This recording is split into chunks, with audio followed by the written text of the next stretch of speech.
for January 10th, 2025. Joining today's press conference is the Leader of the Opposition and the People's National Congress Reform, Mr. Aubrey C. Norton, Member of Parliament, and Mr. Elson Lowe, Treasurer of the People's National Congress Reform and Economy. Today's press statement will be read by the Leader. The Attorney General's attack on judges in Guyana are unwarranted. Certain snide remarks by the Attorney General, Mr. Anil Nandlal, against honorable justices in Guyana have attracted the active attention of the opposition. In all good conscience and as a matter of ethical and legal responsibilities, and in the interest of democracy, he should withdraw those comments forthwith and focus on solutions to arrest the systemic problems affecting the functioning of the judiciary.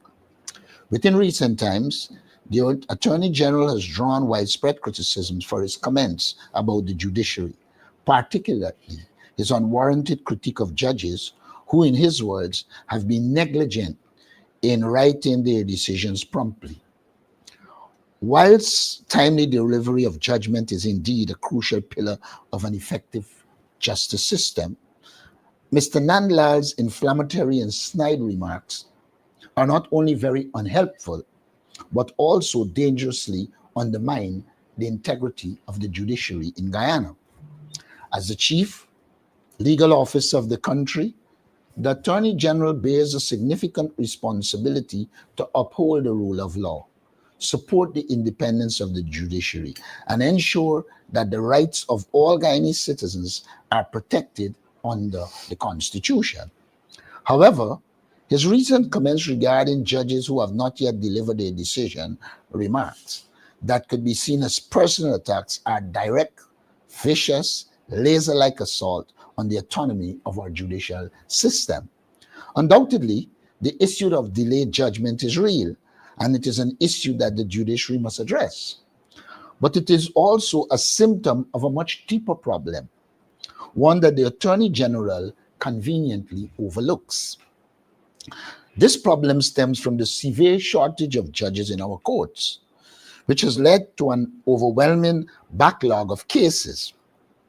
The root cause of the delay in delivering judgment lies not in the lack of diligence or competence of our judges, but in the inadequate number of judges available to handle the increasing caseload in Guyana's court system.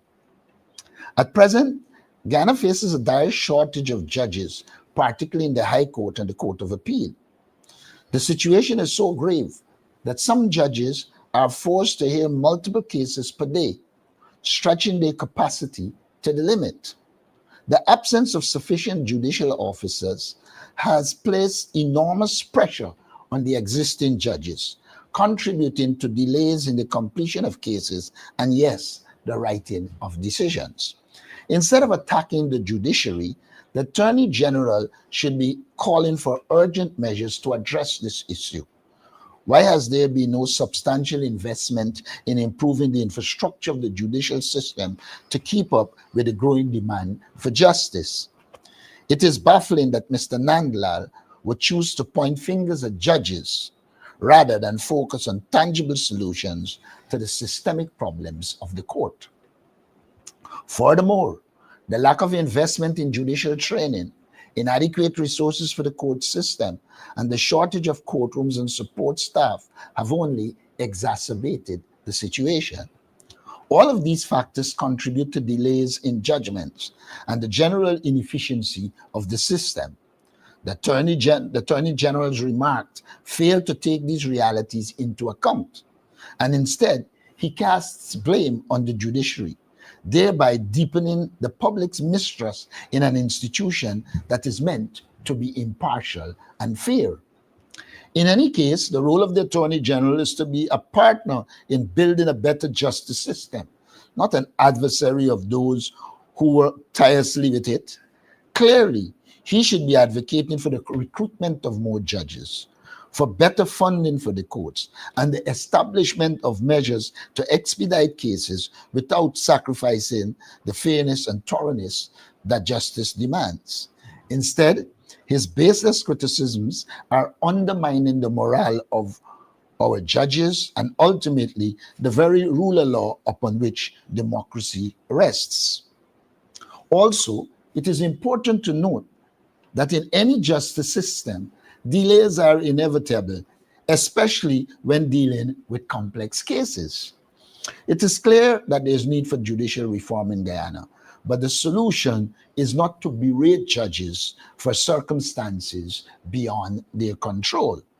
Instead of attempting to sow division between the judiciary and the executive, the Attorney General should work collaboratively with the judiciary, as well as other stakeholders, to ensure that our justice system is adequately resourced, properly staffed, and equipped to deliver justice in a timely and effective manner. Indeed, it is time for the incumbent regime to focus on real meaningful reforms, not on partisan attacks. Mr. Nandlal has demonstrated time again that he's infinitely disrespectful to honorable judges of this course. This must stop. Therefore, we call on the Attorney General to withdraw his remarks forthwith and to shift his focus to solving the systemic issues plaguing the justice system. Ghana deserves better than to see those in political leadership bicker while the courts, essential to upholding the rights, continue to suffer from neglect.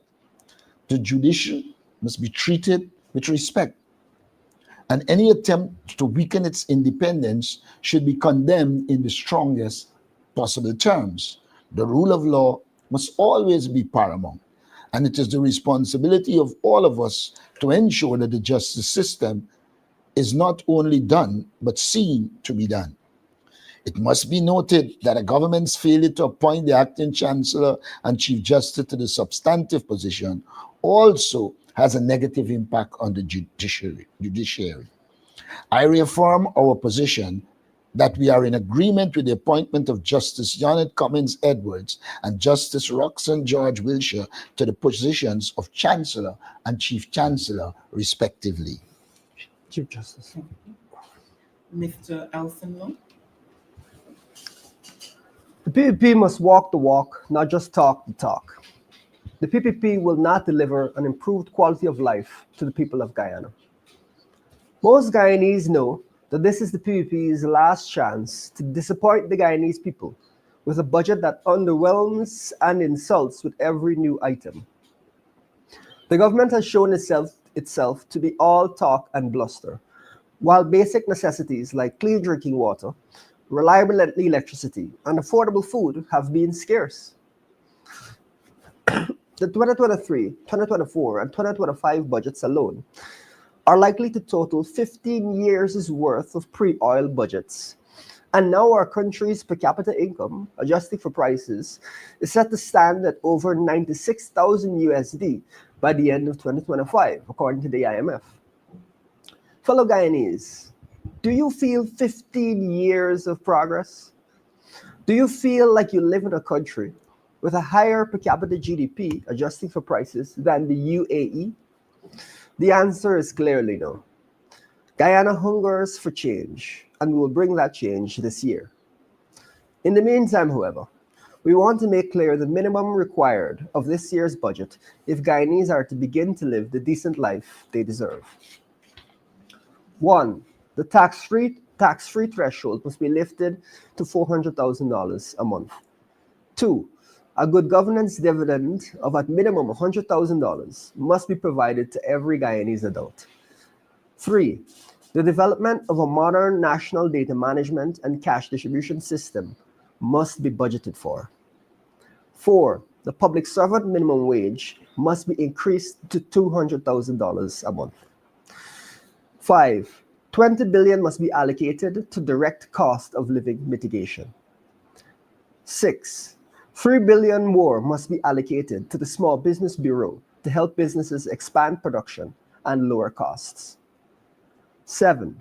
50 billion must be allocated to a development bank with a focus on improving the productivity of medium to large scale businesses. 8. 100 billion must be allocated to a rent-to-own program aiming to construct 10,000 homes a year on already allocated house lots. 9. 200 billion must be allocated for the upgrade and maintenance of the electrical grid in order to bring an end to blackouts and provide an adequate platform for the eventual integration of the gas to energy plant. 10. A job seekers benefit for the unemployed looking for work of $40,000 a month must be provided. These are some of our initial priorities, but we will unveil an extensive list as the budget comes under scrutiny.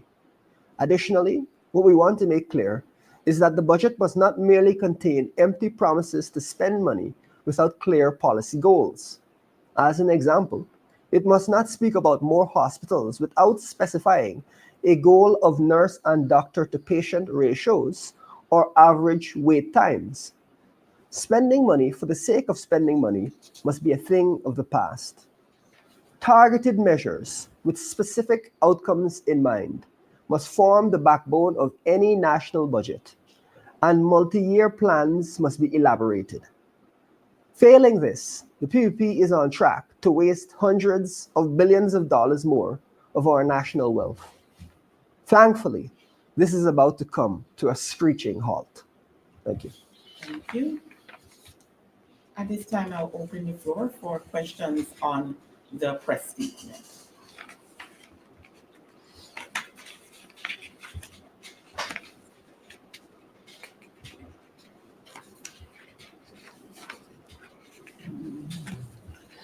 All right, I'll open the floor for any other questions. Mr. Antonio Day.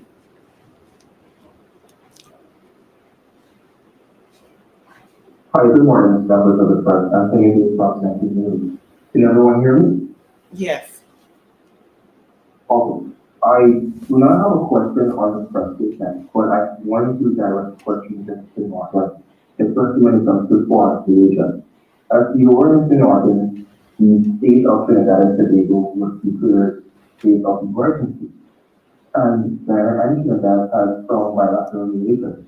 So my question to you is, how does issues or areas such as trade, commerce, and social Areas such as diplomatic relations have or would be impacted if this state of emergency continues?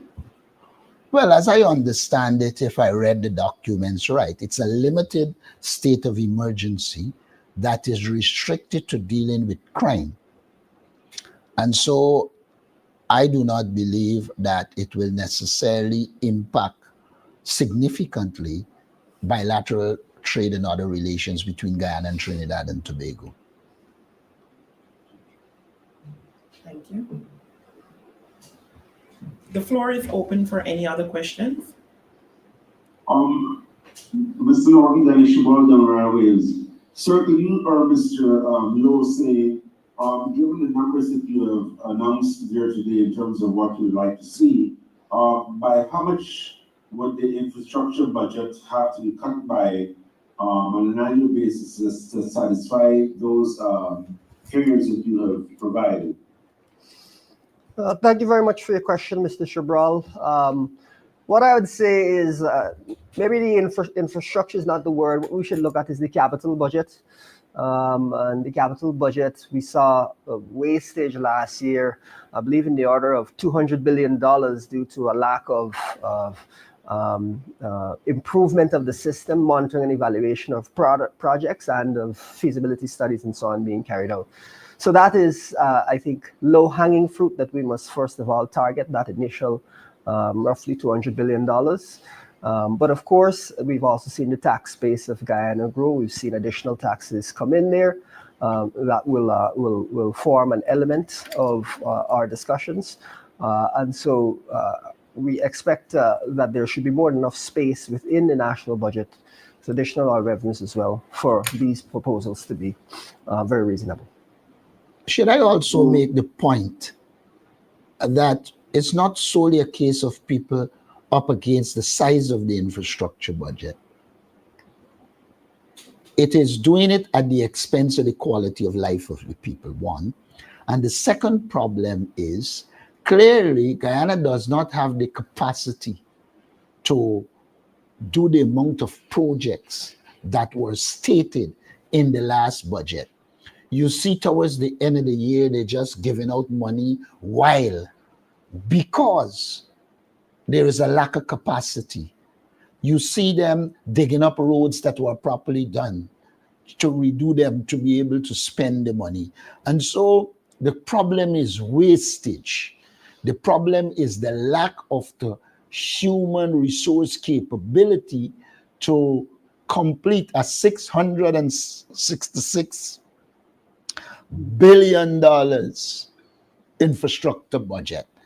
And then when you look around the country and see the quality of work, you know clearly that it is poor quality and that there is waste. The falling of the lamp poles in South is symptomatic of the inability to deliver quality and ensure that there is value for the money expended. And I think those are the critical issues to be addressed. But Mr. Norton, in the past, your party has talked about diverting some of the resources from infrastructure. Hence my specific question, how much do you project diverting from infrastructure projects? I see now you're talking about quality of projects as opposed to not diverting money from infrastructure. In fact, I have always spoke to the quality of work from the time it began, because the People's Progressive Party has never developed quality work since the war flowed away years ago. So it was never a case of them developing quality work. The comments you were talking about must be taken in context. It was you who asked me at a press conference where we will find money in the last budget. And I said, and identify the areas of waste that we could have cut to put more resources in human resource development. And so the question is, are we going to go down the road again with a budget in which we lack the human resource and institutional capability to implement? If we're going to do that, then again, they will have areas that we will have to cut.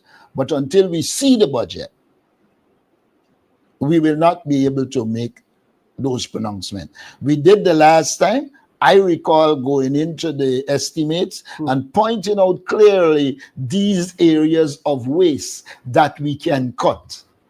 And I do believe that unless the budget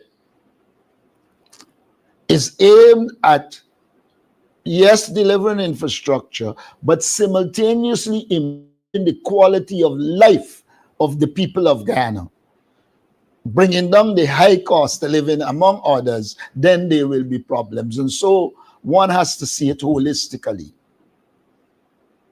Thank you. Mr. Gordon Mosley. Good morning, sir. Good morning, sir. Gordon Mosley, News Source. Mr. Norton, we're in an election year. Could you say whether your party has started to look at an election campaign plan and when we can see that being rolled out? That's one. And just yesterday, one of your former members of parliament endorsed a second term for President Ali. Are you concerned or are you worried that there might be others like him who might switch allegiance heading into these elections? As it relates to the campaign plan, we have had a campaign plan over 2 years. We have recently made changes to it as we implement. There are a number of things that we have been doing as it relates to our campaign. We are going to begin training of our workers shortly. So we do have a campaign plan with a PR element to it and a ground game, which is necessary. Also social media game. So we have that. As it relates to, I assume you were speaking about James Bond. Yeah. Now, let me deal first of all with the activity yesterday. I do political work in Melanie. I know Melanie. There weren't many Melanie people there. It is evident that they do the normal thing of bringing in their crowd. That's the first thing that needs to be established. Secondly, the person that was talking before Bond, if you go through his history and what had happened with him in the police force as the community contends, you will understand why he ended up where he ended up. As it relates to James Bond, he's free to say what he wants. A few weeks ago, it was Mohammed. Now it's Irfan. The next time it might be us. But are you concerned that there might be other persons within your party who might switch allegiance heading into these elections? I am not concerned. The history of politics in this country has always had its Odinga Lumumba. It has always had its Joe Hamilton. And I don't see it as a concern. The only time something like that becomes a concern is if the people who are going have a support base. From the evidence, none of them that went before had a support base. The support base is a PNCR, APNU support base. And so I am not worried about people going. The nature of human beings, I always remember, let me make this point, I always remember one of the two names I just called, I wouldn't say which one, said to me when they live, and look, me and die poor, I can where I could get rich. That isn't going to change. But Mr. Norton, given the fact that Mr. Cabral, Mr. Cabral, 1 second. Oh, sorry. I don't believe Mr. I just had a follow-up. But Mr. Mosley isn't finished. Let him go. All right. Oh, Go ahead. sorry. Go ahead. He has given you the beat. Yes, Mr. Norton, in a country where there is a narrow margin of victory between the government and the opposite, the PEP and the PNC, quite apart from the whole James Bond event being centered in the Maryland and the Shannon Batteries adventure area, aren't you worried though that activities such as these can influence the way voters turn out and eventually cast their votes, which could result in your party even being defeated by a simple majority? I think you missed the key point I made before. If they're not going with a support base, then they're probably going alone or probably with their family. That can't impact the thousands that are needed to do what we want to do. Everyone will be concerned if somebody isn't supporting you. The question is not that. The question is it going to impact you to the point that it affects your success? And here's where I'm saying it wouldn't affect us to the point where it impacts our success. Like I said before, there are many who left when the PPP, when Burnham, the PNC were in government. Many people left the PPP and came to the PNC. That was a norm. The tendency when you're in opposition is always one in which there are people who look for a better life. Of course, some of them who came from the PPP in the 70s and 80s had more to do with ideology. But the fact is there have always been people moving from one political party to another. I do not see that impacting us once we continue to do our work on the ground.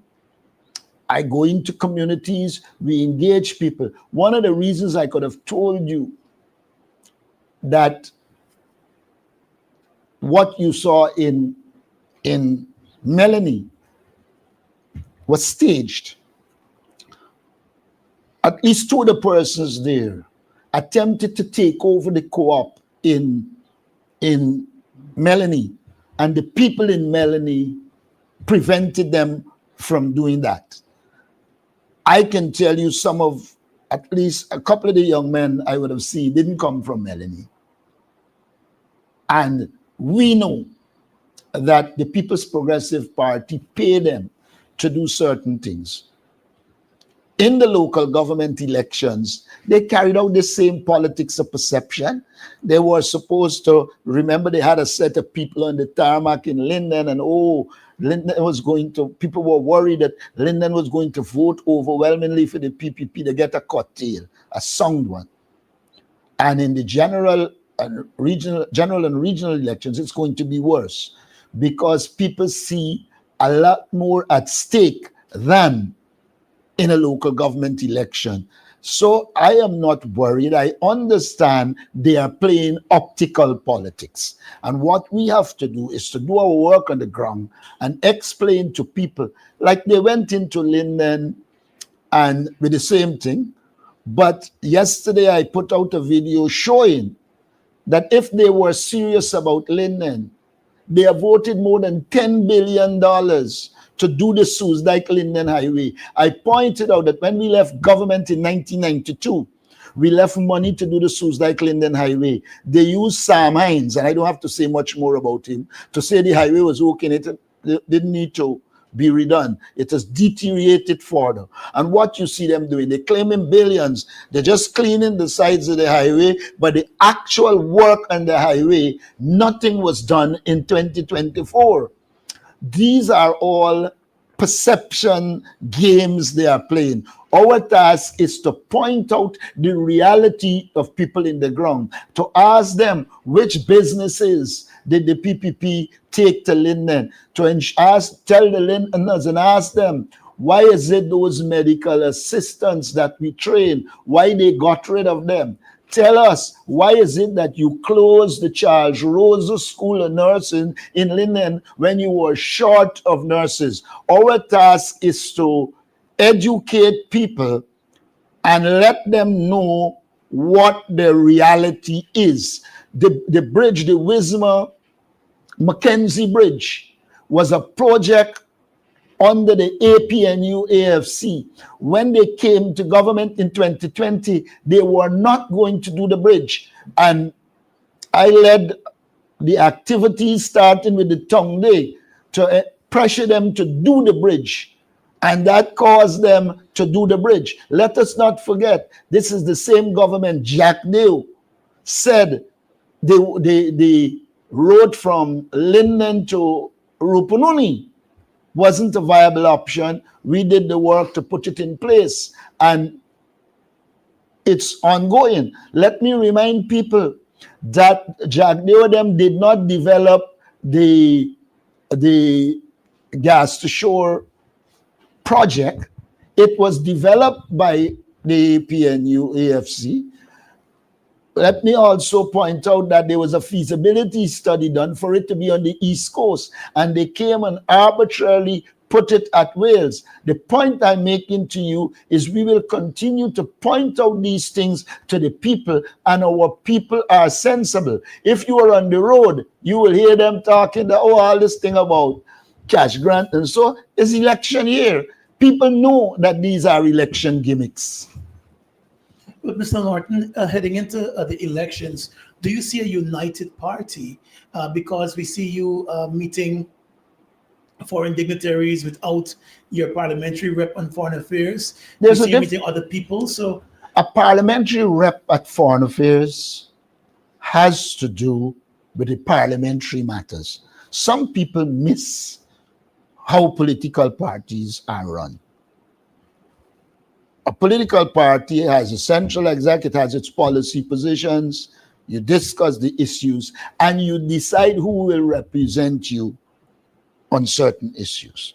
Now, I would say to you, yesterday, the statement on foreign policy was delivered by Amanza Walter. Any political party has to choose. In large measure, only Jack Dio speaks for the PPP. So I'm saying to you, all right, let me give you today's example.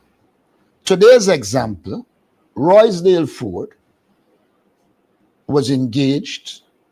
He did the work for this statement. I would have added what I needed to add and so. But unfortunately, he was to be in Guyana today, but his flight is delayed. Well, he will get here today, but not at the time he expected. He will get here about 12:30. And so, for that reason, I did what should be did.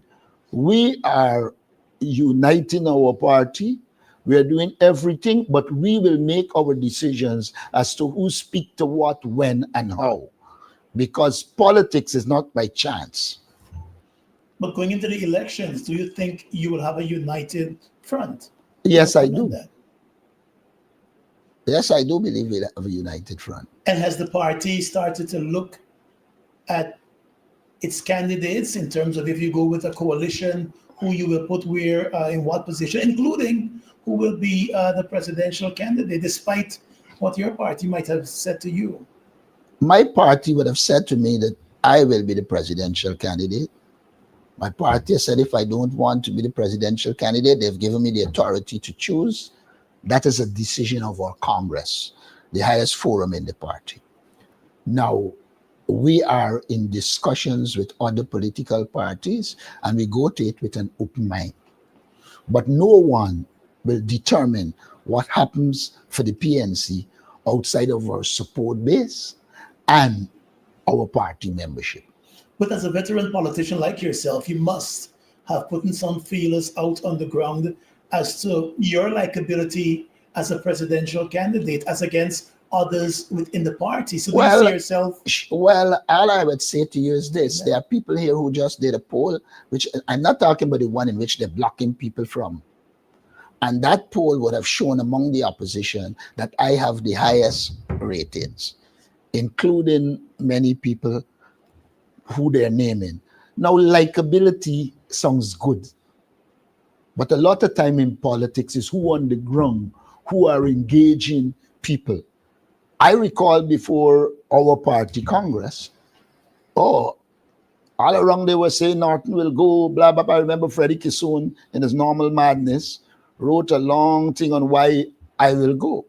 It turned out that the person who is grounded in this party, named Aubrey Norton, among others, and the party has endorsed my candidature. I move around this country and people speak to me. And so I have an idea. The question of likability makes me laugh because I've heard people say early when Irfan was identified, oh, he wasn't likable. Even PPP people were criticizing him. But once the campaign machinery come into effect, he ended up where he ended up, though we don't believe it was legally done. So I hear you on likability. I believe the average man out there who I relate to, I go into the markets all around. I haven't changed my lifestyle. So I believe and know that the average person out there likes me. The first criticism against me was that I dunce.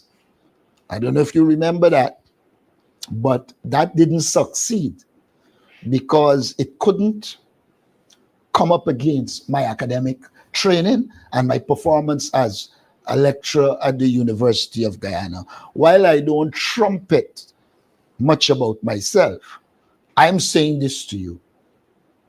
If there are criteria identified for candidates, I'm dead sure I will fit it at least 90% more than many people who people believe are likable. And the question of likable is also can also be restricted to class. And one reality is that some in the middle class, they have the tendency to try and create a narrative, and then everybody must fall into that narrative. I've been in politics long enough to know when to seek to change that narrative and ensure that we have the broad-based support that we need.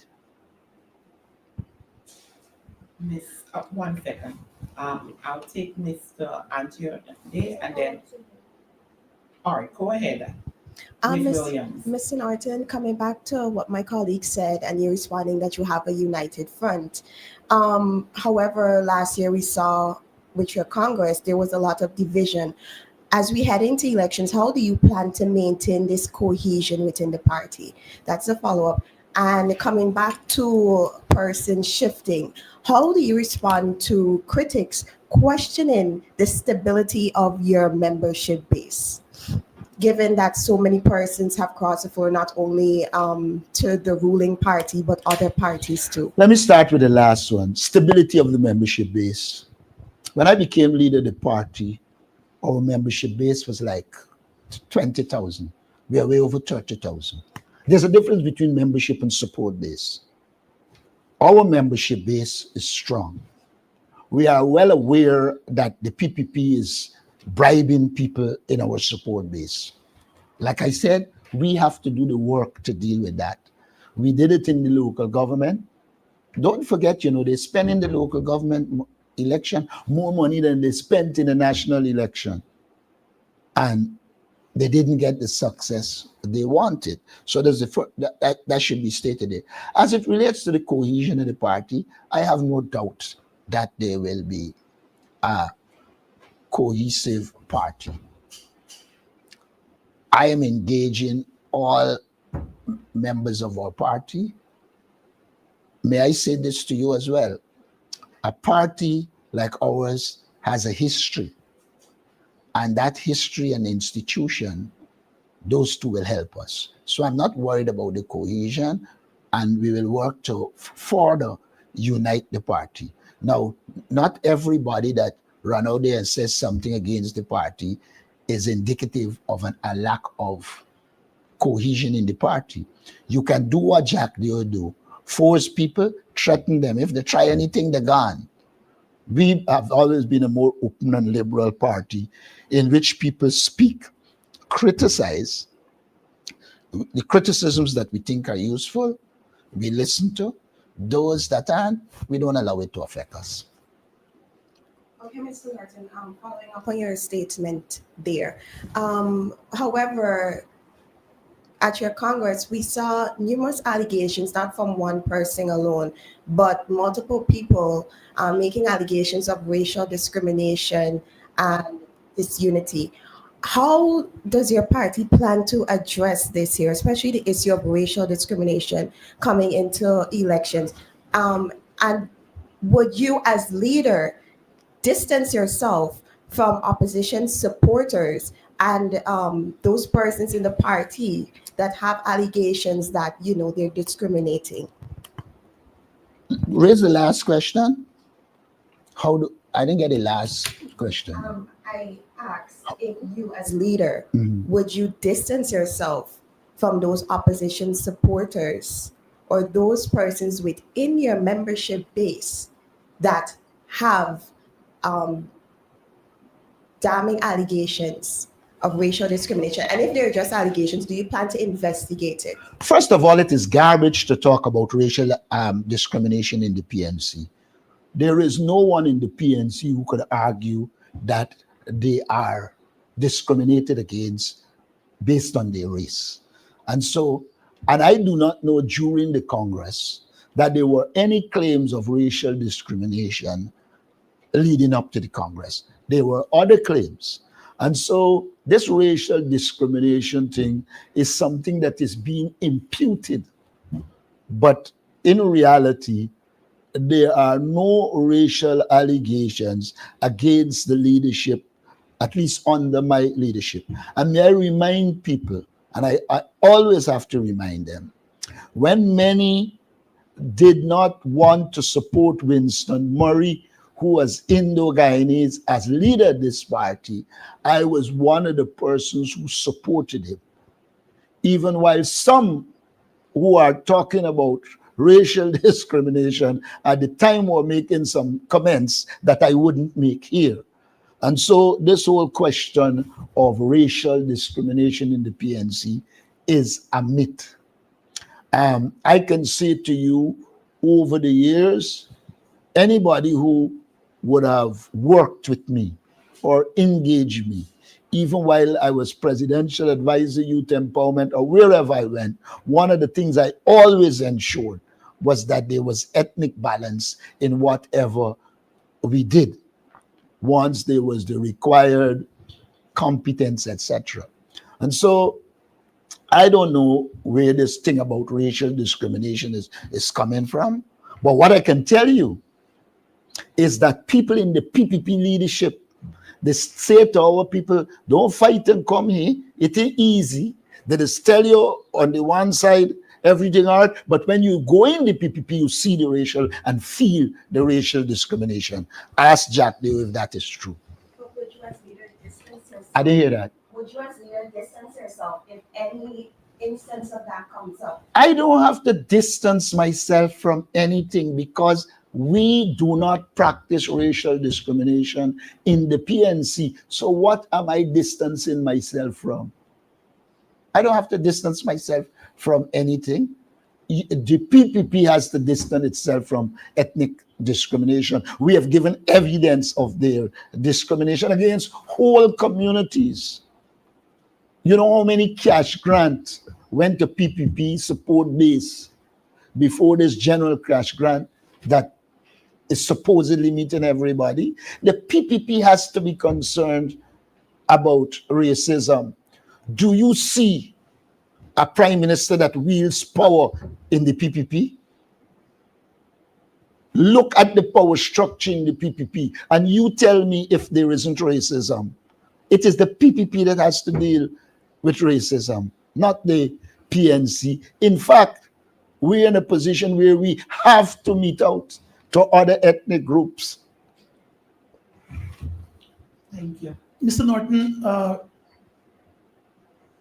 there was a court action filed over the past 2 days by embattled Assistant Police Commissioner Brutus, where he claims that there exists in the Guyana Police Force a government diversity policy, which essentially acts to balance the ethnic makeup of the force in terms of promotion, all of that.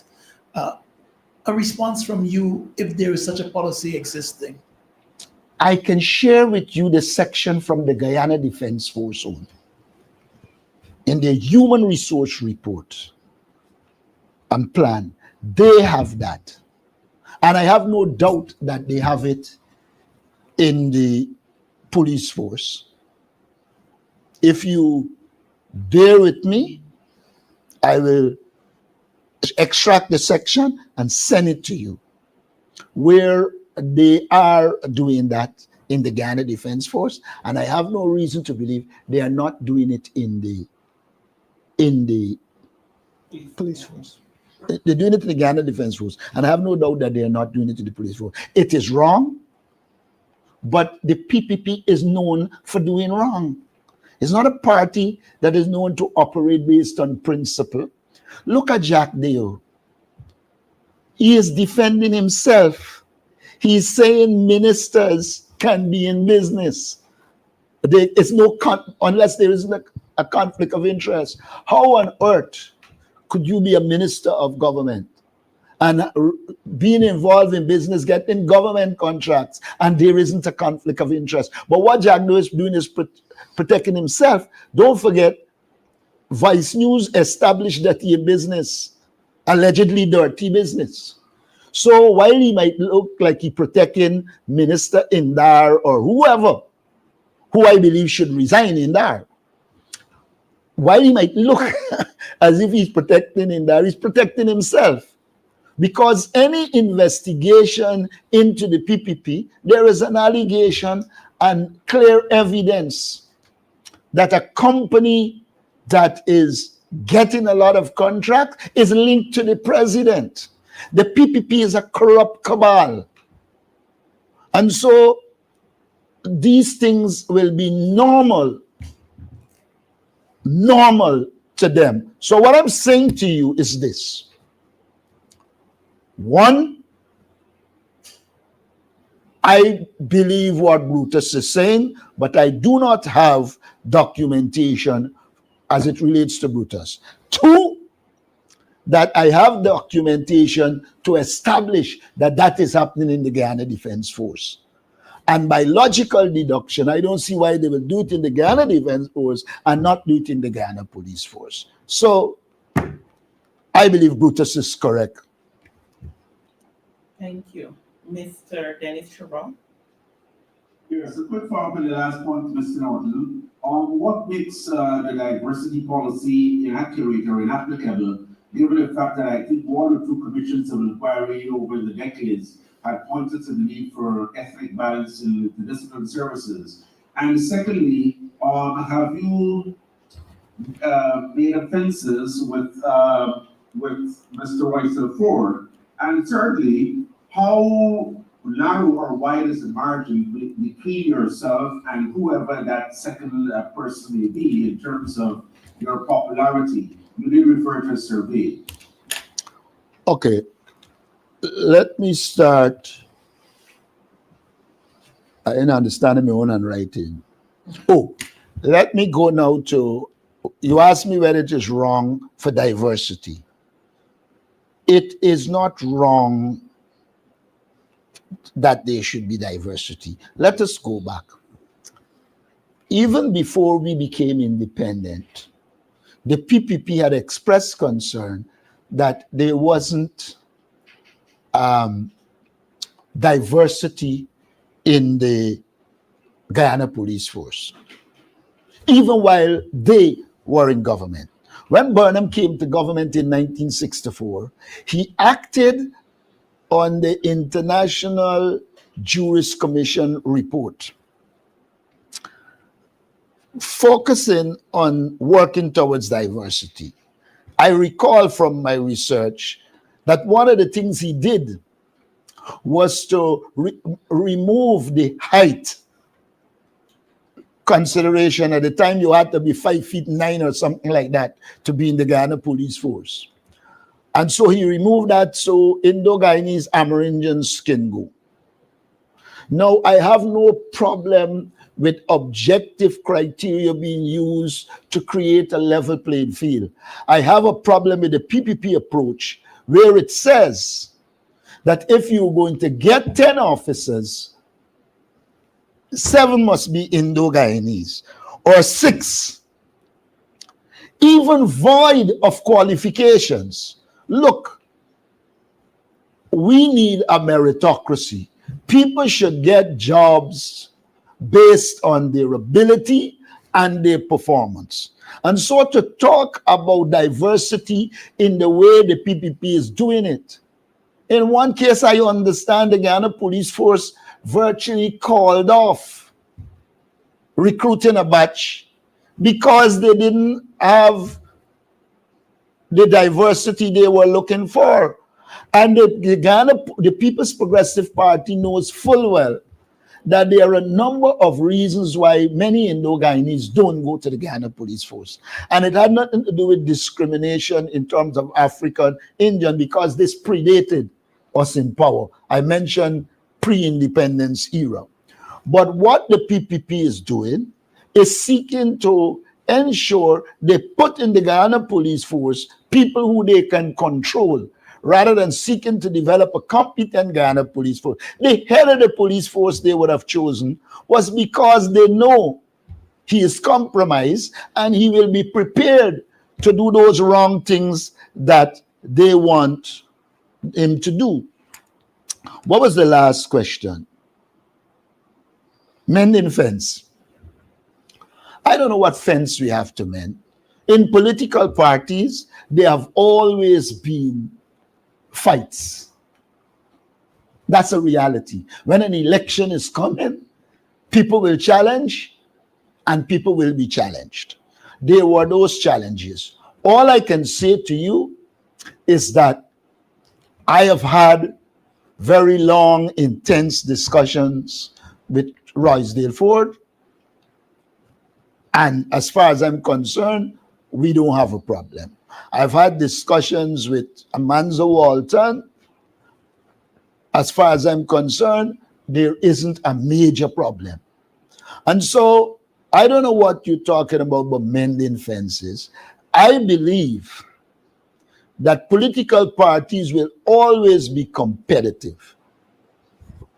There will always be competition for leadership. And there will always be fallout from that. And after that would have occurred, I believe it is the task of the leader to meet out to those persons. And I have been meeting out to those persons and engaging them. In terms of the percentage difference between yourself and whoever that second person may be coming out of the pool? I will get a copy and send it to you. Great. Thank you. Mr. Antonio Day.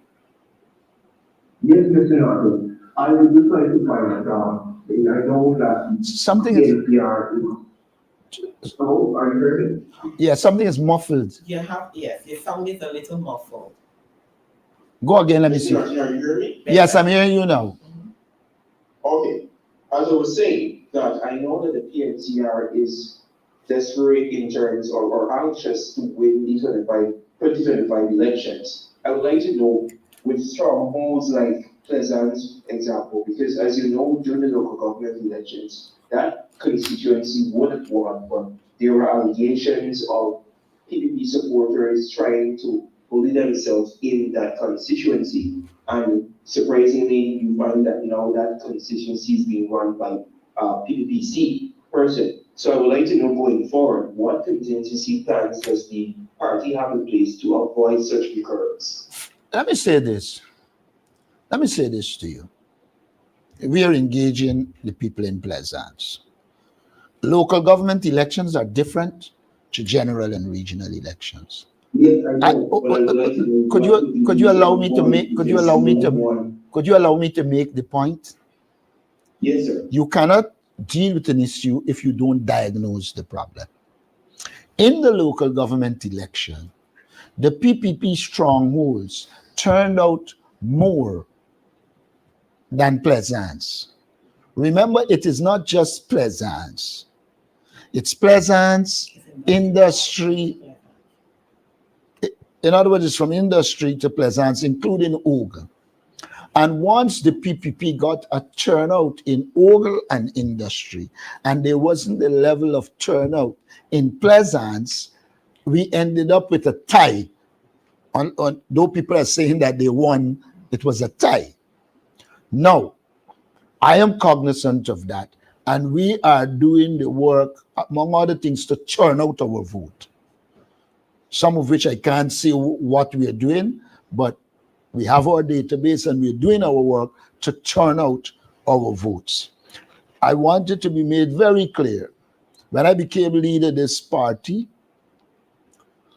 our support base was saying at the time they voted in this because of what happened in the 2020 elections. We did considerable work, and our support base is prepared to vote, and we will beat the PPP. I am not saying to you that the PPP wouldn't get 1 or 2 votes in our areas. They might.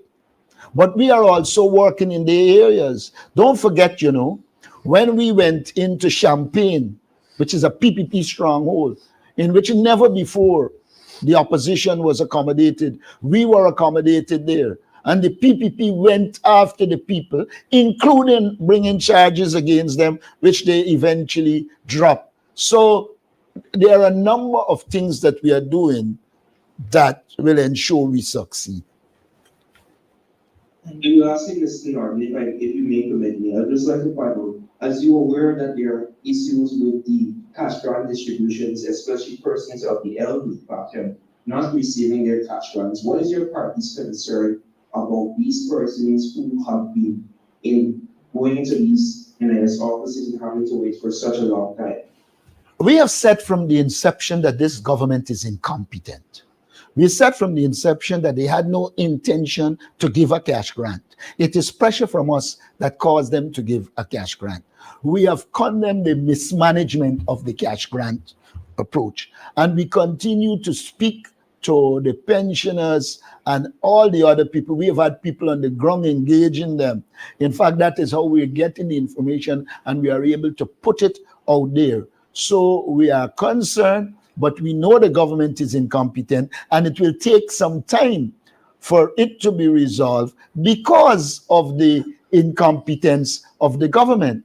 The government claimed to have registered 210,000 people in Region 4, but then pointed out that they only deliver about 90,000.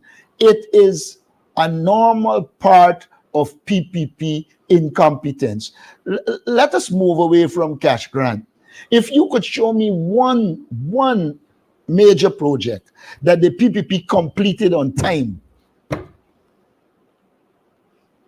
I will say aye. Yes, they did something. There has not been one project by the PPP that has been completed on time, whether it was the East Coast Road, the East Bank Road, you name it. So I want to make the additional point. The very actions of the PPP are the actions that are pushing people away from them, including their own supporters. Add to that, that in all the communities that they exist in, they circulate the resources within a little group, and they marginalize and alienate the wider community. Those issues we are focusing on, and we believe that in the final analysis, the people of this country are going to vote the PPP out of office. What do you think, sir, though? How do you think you stack up against the incumbent president? And how do you think you stack up against the AFC's presidential candidate, the AFC leader, if you're in a head-to-head competition? Look, I don't believe that any one of them you would have called did more political work on the ground than me in the whole history. So first, on the ground, I stack up. When it comes to political skills, I still believe I'm ahead of them. When it comes to intellectual capacity, I'm willing to say, yeah, well, Nigel and I could have a thing there. The other one in the race. Just in the race. So, but the issue for me is not how I stack up against anybody else. And I wanted to make it very clear. I consider Nigel you as a friend.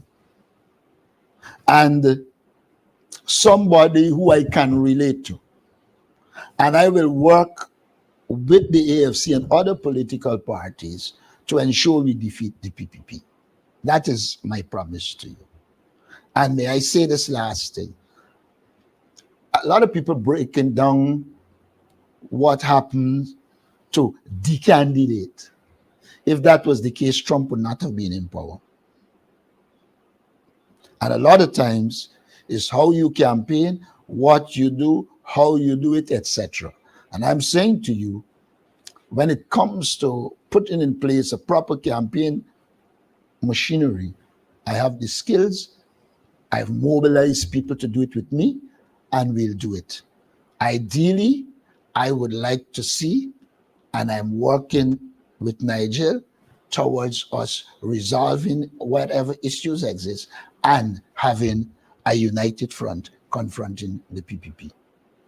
And I would shift the focus away from me and Nigel to the people of Guyana. We owe them a better life, and we will work to ensure they get a better life. Thank you. All right, at this time, there being no other questions, I want to thank our media personnel for joining today's press conference, and of course, our viewing audience and all the social media platforms. Do have a wonderful afternoon and weekend.